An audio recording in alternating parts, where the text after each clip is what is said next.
Out in the plains of Wyoming rises Devil's Tower. Devil's Tower is an immense cone of basalt which seems to touch the clouds. It sticks out of the flat prairie as if someone had pushed it up underground. The tower, known by the Sioux as Maitotipila or Bear Lodge, is also recognized for the many streaks and gashes running straight up and down on its sheer sides. This is the story of the origin of both the tower and those deep scratch marks carved into the rock. Long ago, two young Sioux boys found themselves lost in the prairies. They had played shiny ball and whacked it a few hundred yards out of the village. Then they shot their toy bows still farther out into the sagebush. After that, they had heard a small animal make a noise and decided to investigate. The two boys had come to a stream with many colorful pebbles and followed that for a while. Soon, they arrived at a hill and decided to see what was on the other side of it. They climbed over it and saw a herd of antelope in the field below. Of course, the boys decided to track them for a while. When the boys got hungry and thought it was time to go home, they found that they were lost.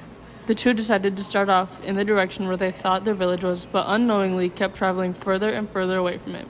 At last, night fell and the boys decided to curl up beneath a tree and fall asleep. The next morning, the duo woke up and decided to travel further, still in the wrong direction. They both ate some wild berries, dug up wild turnips, found choke cherries, and drank water from the stream. For 3 days, the boys walked west. They were footsore, but they survived. Oh, how they wished that their parents, aunts and uncles, elder brothers and sisters, anybody would find them. But nobody did. On the 4th day, the boys suddenly had a feeling that they were being followed. The two looked around. In the distance, they saw Mato, the bear. Mato was no ordinary bear, but a giant grizzly, so huge that the two boys would only make small mouthfuls of it. He kept coming closer, and the earth trembled as Mato gathered speed. The boys started running, looking for a place to hide, but there was no such place, and the grizzly was much faster than they were.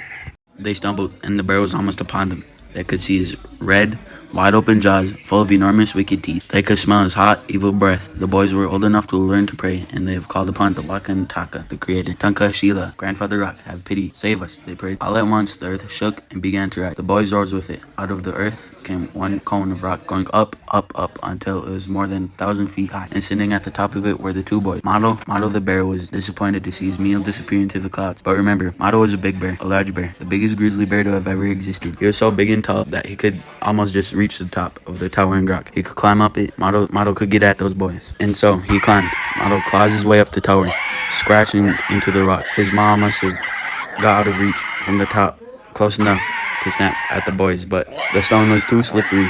Mato could not get up. He tried every spot, every side. He scratched up the rock from all around, but it was no use. The boys watched from on top as Mato wore himself out in his attempts.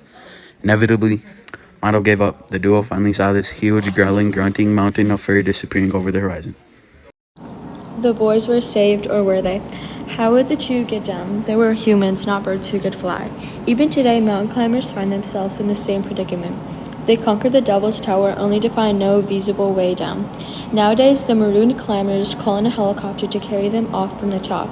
In the long ago days, the Sioux had no helicopters. So how did the two boys get down? This legend does not reveal that answer. But we can be sure that the Great Spirit didn't save those boys only to let them perish of hunger and thirst on top of the rock.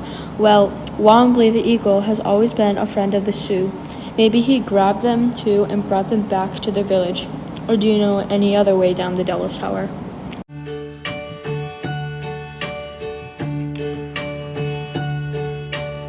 And now, the end is near, and so I face the final curtain.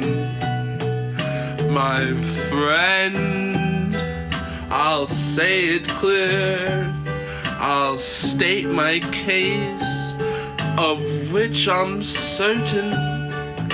I've lived a life that's full. I traveled each and every highway, and more, much more than this, I did it my